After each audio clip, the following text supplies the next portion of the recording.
आपको फिर फोन करेगा कि भैया आपका मोबाइल बंद था। तो जैसे ही आप बोलेंगे कि मैं भागवत कथा सुनने के लिए गया था, तो वो समझ जाएगा ये जरूरी है भागवत कथा सुनने के लिए गया था, इसलिए भागवत ये मोबाइल को बंद करके रखा था। समझ गए? यदि आप बंद नहीं करेंगे, मोबाइल ऑन करके रखेंगे, फोन उठाएंगे, फिर कैसा भागवत कथा सुनने के लिए गया है, ये भागवत कथा सुनने के लिए नहीं आया, ये भागवत के बीच में भी फोन करता है। इसलिए 2 घंटा कम से कम मोबाइल बंद कर लो, फिर रात भर मोबाइल को टिपते रहना। समझ गया? आपके जीवन की सच्ची घटना मैं बता रहा हूं। आज सारा दुनिया ये मोबाइल में है, कथा सुनते सुनते समाधि में आ गई। जैसे आप लोग, कई व्यक्ति कथा सुनते सुनते समाधि में जाते हैं, आंख बंद हो जाता है। तो अंतिम में मां पार्वती हुंकार भरना बंद कर दिए, और अंतिम में वो सुगा जो अंडा के रूप में था वो पक्षी के रूप में आ गया। अब सोचे भगवान से कथा सुना रहे हैं, कथा बंद कर देंगे, ठीक नहीं होगा। अंतिम में हुंकार भरना शुरू कर दिए। पूरी भागवत हो गई, भगवान शिव जयकारा लगाए, बोले श्री वृंदावन बिहारी लाल की। तो जैसे ही जयकारा लगाए तो मां पार्वती का समाधि टूट गया।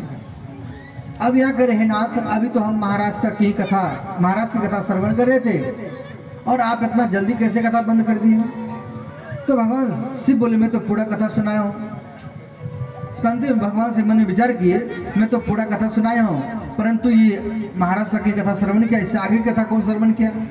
तो ध्यान में देखे तो एक पक्षी कथा सुन रहा था, और पक्षी को मारने के लिए पीछा किया। अंतिम में पक्षी भागता हुआ जा रहा है, और भगवान से पीछे पीछे जा रहे हैं। आपको दिखाई देता है, अगर कोई देवता आपको दिखाई देता है तो वो है सूर्य भगवान जो आपको दिखाई देता है। इसी से का हल 1 लोटा जल शिवलिंग पर चढ़ा दो या सूर्य भगवान को अर्घ दे दो। मुख्य के द्वारा पेट में चला गया, गर्भ में चला गया। वहां पर भगवान शिव आए, बोले हे द्वापर वेद व्यास जी, आपके पत्नी के गर्भ में मेरा शत्रु का बालक छिपा हुआ है, ये शत्रु है, आप इसको बाहर निकालिए, हम उसको मारेंगे। तो भगवान वेद व्यास बोले आप क्यों मारेंगे? तो बोले कि मैं देवी पार्वती को अमर कथा सुना रहा था और ये चुप करके सुन लिया है।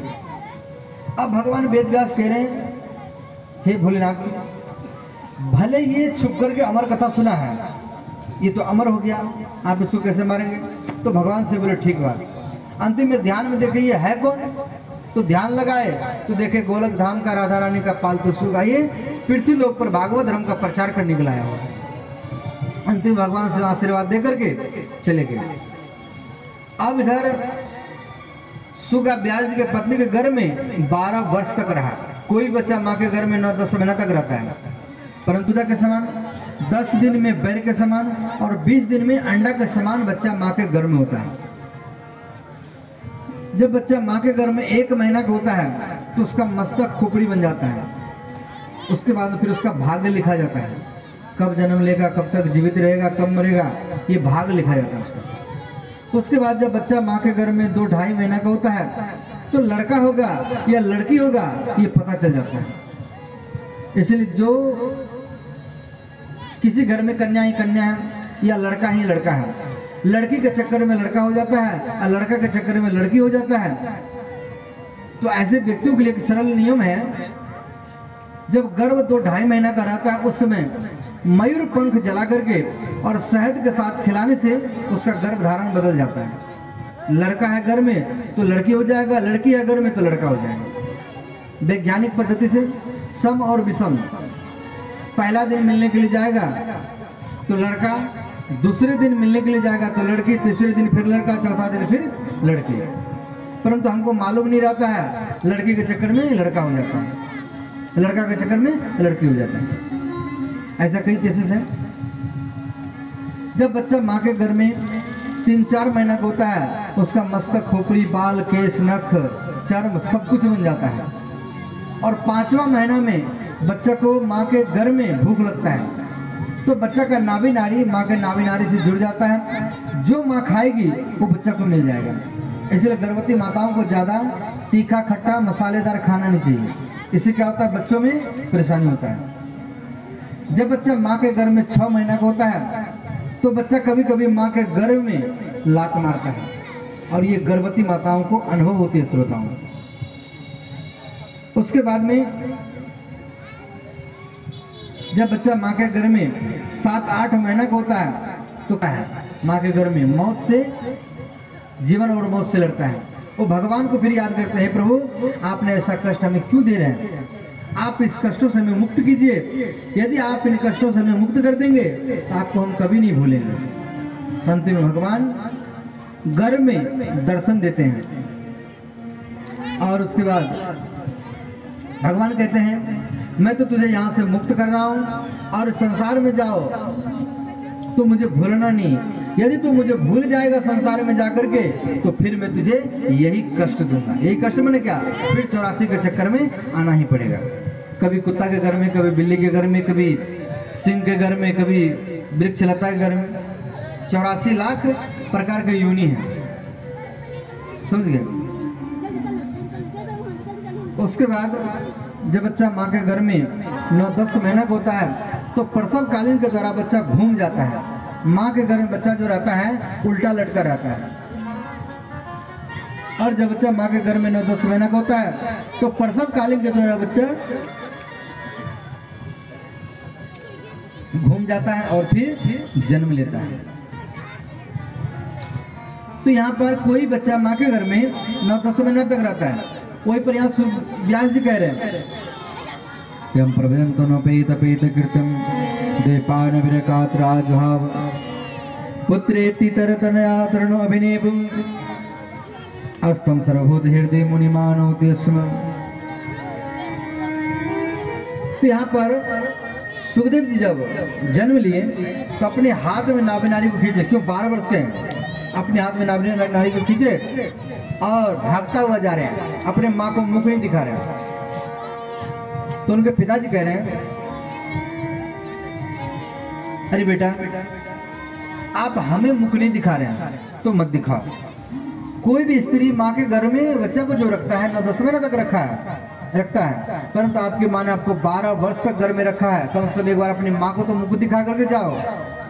अंतिम में सुखदेव जी नहीं दिखाए, इसके अंदर में इतना बैराग है, भागता हुआ जा रहा है।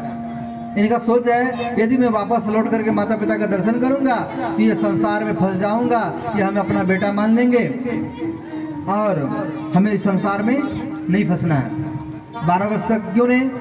तो सुखदेव जी जब भगवान आकाशवाणी किए, सुखदेव मैंने तो आपको पृथ्वीलोक पर भागवत धर्म का प्रचार करने के लिए भेजा था और आप माँ के घर में जाकर के छुप के बैठ गए। तो सुखदेव जी कहने लगे जे प्रभु मैं संसार में जाना नहीं चाहता। संसार क्या है, माया है, बेटा बेटी पत्नी धन घर जमीन ये सब क्या एक माया है। इसी माया में हम लोग भुलाए रहते हैं, इसी माया में भुलाना नहीं है। संसार में रहो परंतु संसार का बन करके मत रहो, भगवान का बन करके रहो। भगवान जो भेजते हैं संसार में कहते हैं ये मेरी बनाई हुई माया है, इसमें तो फंसना मत। परंतु हम भगवान को भूल करके इस माया को हम अपना लेते हैं, बेटा बेटी घर जमीन को सबको अपना लेते हैं। ये मेरा पत्नी है, ये मेरा बेटा, ये मेरा पति है, ये मेरा जमीन है, ये मेरा घर है, मेरा मेरा कहते कहते इस संसार से चले जाते हैं। फिर भी ये नहीं होता है मेरा, ये जमीन को अपना मान लेते हैं और आज तक ये जमीन किसी का नहीं हुआ। जैसे आपके दादाजी ये जमीन को अपने नाम पर रजिस्ट्री कराए, दादाजी चले गए, फिर किसके नाम पे हुआ, आपके पिताजी के नाम पर। आपके पिताजी भी वो जमीन को अपने नाम पर किया और जब आपके पिताजी चले गए तो फिर वही जमीन कोई आपके पास में रहता है तो क्या है, तो भगवान है। इसलिए भगवान को अपनाना है। आपको सुख चाहिए, आनंद चाहिए, भक्ति चाहिए तो भगवान को अपनाओ। दुख चाहिए, विपत्ति चाहिए, संकट चाहिए, इस संसार को अपनाओ, पत्नी को अपनाओ, बेटा को अपनाओ। फिर देखो आपके जीवन में अशांति अशांति रहेगा, कभी शांति आ नहीं सकता। उसके बाद में